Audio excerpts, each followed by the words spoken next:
आज काँग्रेस स्थापना दिवस आहे आणि त्याकरिता नागपूरमध्ये एक सभा होणार आहे, याची जय्यत तयारी झाली आहे. आपल्यासोबत विजय वडेट्टीवार आहे. भाऊ, कशी तयारी करण्यात आली आहे? ग्राउंडवर जाऊन आपण ग्राउंडवर सांगू ना.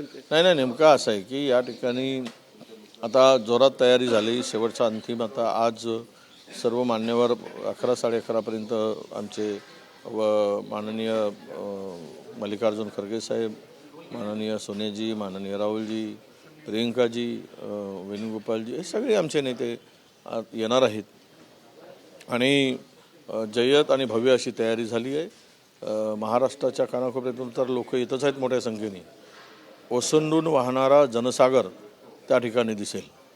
काँग्रेसला संपवू म्हणणाऱ्यांना डोळ्यात अंजन घालणारी आजची सभा असेल अनेकांच्या, आणि विरोधकांच्या बाताड्या प्रवृत्तीला हे ब्रेक लावणारी सभा असेल आणि विरोधकांचे तोंडही बंद करणारी ही सभा ठरेल. याचं कारण सांगतो की 2 स्टेट 3 स्टेट जिंकल्यानंतर जे खोटा अवसान आणत आहेत, मंदफिदुरी करून जे काही जिंकलं आहे, तर त्यातून जनता या सभेच्या माध्यमातून उत्तर देईल. या सभेमध्ये कशा प्रकारे आणि किती लोक येणार, कुठून लोक येणार आहे? नाही, महाराष्ट्राच्या आता सगळीकडून लोक येणार, त्याबरोबरच आसपासच्या राज्यातूनही मोठ्या संख्येने लोकही निघाले आहेत, पोचत आहेत. तेलंगणा, मध्य प्रदेश, छत्तीसगड इथूनही मोठ्या प्रमाणात येतात.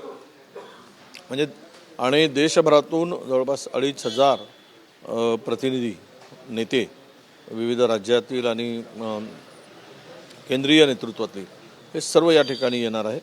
कालही त्यांच्या निम्म्यापेक्षा अधिक नेत्यांचं आगमन काल झालं आणि आता पुन्हा अनेक आत्ता थोड्या वेळामध्ये कर्नाटकाचे मुख्यमंत्री पोचत आहेत, उपमुख्यमंत्री तिकडून पोचत आहेत.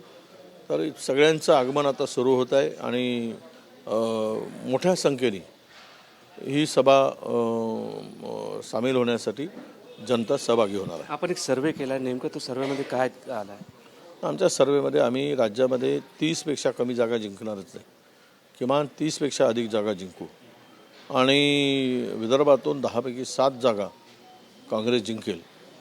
आणि हा जो गड राहिला आहे किंवा आता लोकांची जी आहे ते सगळं आम्हाला आता आमच्या सर्वेमधून दिसून आलेलं आहे. शरद पवार आज बच्चू कडू यांना भेटला आहे, त्याच्या नेमकं उत्तर काय समजावं? कारण की सत्य म्हणून बाहेर पडणार बच्चू कडू.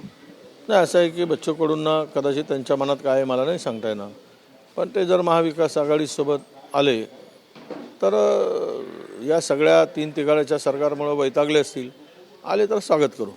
आपण नागपूरच का निवडला आजच्या काँग्रेस स्थापनेच्या दिवस? नागपूर ही बाबासाहेब आंबेडकरांची दीक्षाभूमी. नागपूर हे बाबा ताजुद्दीनचं जन्मस्थान, संत त्यांचं जन्मस्थान आणि त्याच्या पलीकडे जाऊन कवी कालिदासाची भूमी आहे, प्रभू रामचंद्राचा विसाव्याची भूमी आहे. आणि म्हणून भरपूर रामचंद्राचं थांबले त्यांच्या पदस्पर्श इथे लागलेली रामटेक नावाची भूमी आहे. असं एक सर्वधर्मीय अधिष्ठान असलेली ही भूमी आहे आणि सर्वधर्मीय अधिष्ठान असल्यानंतर तो संदेश सर्वांच्या समानतेचा, महिला पुरुष समानता, धर्माधर्मातील दुरी संपवण्याचा आणि एकूणच या सर्व धर्म समभावाचा संदेश देणार आहे ही पावनभूमी समजतो आम्ही.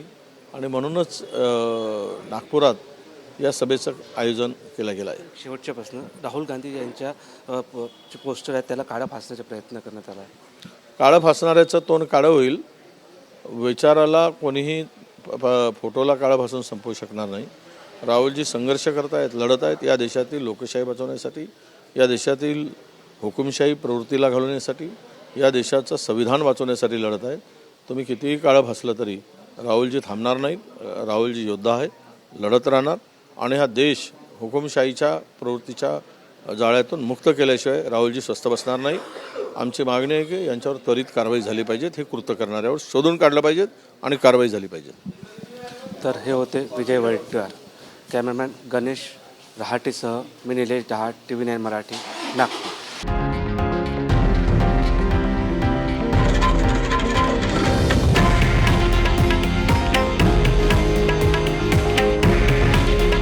हे आहे देशातील नंबर 1 न्यूज नेटवर्क आणि आपण पाहत आहात TV9 मराठी. काळजी तुमची, हित महाराष्ट्राचं.